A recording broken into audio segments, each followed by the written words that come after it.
The next style of engagement that also works is while you are looking at qualifications, don't follow CV that was submitted. In fact, your interview should not even get you carried away, because some people used to cram what they wrote in their CV.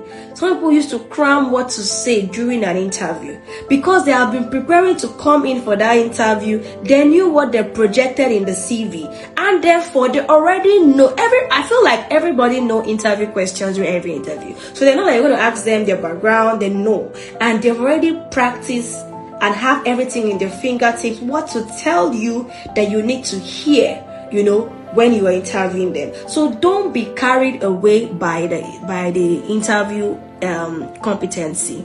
Now, if they manage to scale through the interview, let them know that you are not officially yet engaged till after 3 months.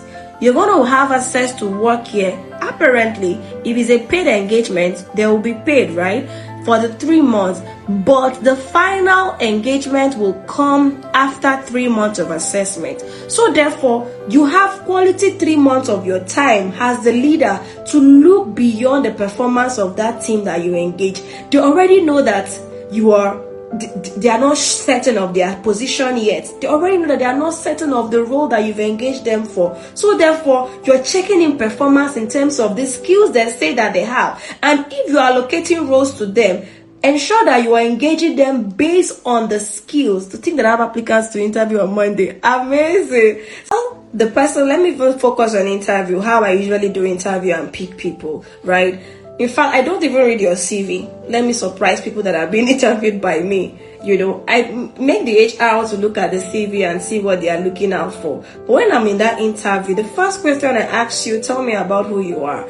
I can pick a lot from that response. And if there is no value alignment with why you are coming here and where you are going to, automatically I know that if I engage you, I'm engaging a wrong person. You might be competent or you might have the skill, but you're not supposed to be here, because where you are going to and what you're coming to do now doesn't have any correlating business. Doesn't have any business here. So there is no plan here. So automatically that takes you off of my selection table, right? Yeah, before I start even looking at some skills questions, like I said, don't be carried away with their responses during interview, because they can tell you, yeah, I know how to do the balance, I know how to do this, I know how to do that, and they speak what they have read. Now that there's ChatGPT, AI everywhere, somebody is on video call with you, probably having a virtual interview, and they have a screen that they are reading from, because once you ask the question, probably the screen has picked up the question and it's giving them response, and they're answering very professionally, and you'll be like, oh wow, amazing. Or if they don't use, if it's not a virtual and it's physical, this person has gone to Google response to possible questions, that when you ask questions, they will just like, thank you very much for that question. This is that. They just start talking and you just be swept to your feet and you're like, oh, I'm getting the right person. Like I said, let them know that, okay, from checking A, B, C, D, and Z, you were qualified and now you're going to be here, but it is not a permanent engagement. You are still going to be under probation for 3 months, where you'll be paid this, right?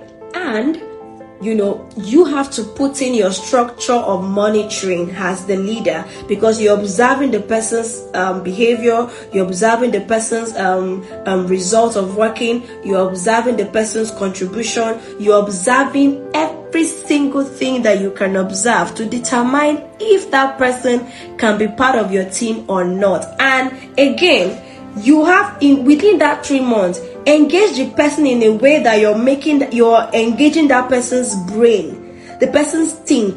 The person is thinking deeply, because you are presenting the person with a problem. Take for example, when I wanted to engage an HR, I looked into my organization and I saw the level of where we are during the HR structure. I knew that we were not so good, but I needed an HR to come and help boost the structure of the HR. Now, when I was engaging an HR person within that 3 months, I said, this is where the HR level is now.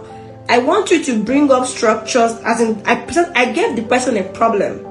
Within 3 months, I needed to solve this problem from this point to that point. I will see you again in 3 months to hear or have you present what you've solved, where we are now, and probably the future plan for the next 7 months in the organization, because I need to know what your projection is within 7 months. I'm engaging you annually. I'm not engaging you for the next 3 years. I'm not sure you're going to be here. I don't know if you're going to be on transit.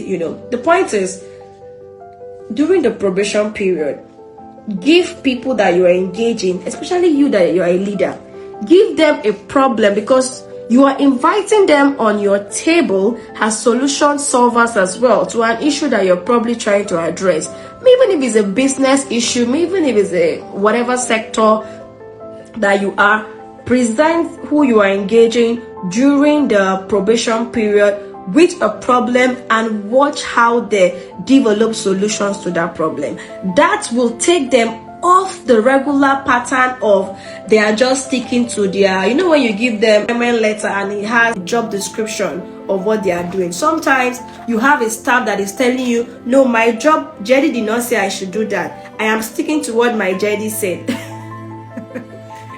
So the pattern I'm just telling you of engagement now is beyond job description. If you present a problem, that person will even walk out of the job description. That person will go out of the way, think outside the box to see that he or she is trying to bring a result. And if it's a business firm, that person might even get you a business win or deal even before the 3 months, right? So my point is, apart from value alignment, you too need to not make the person feel, oh, you passed the interview and you're automatically part of the team. Let them know that you're not part of the team yet, till after assessment done in 3 months, right? And then the next engagement style that I know that also give result,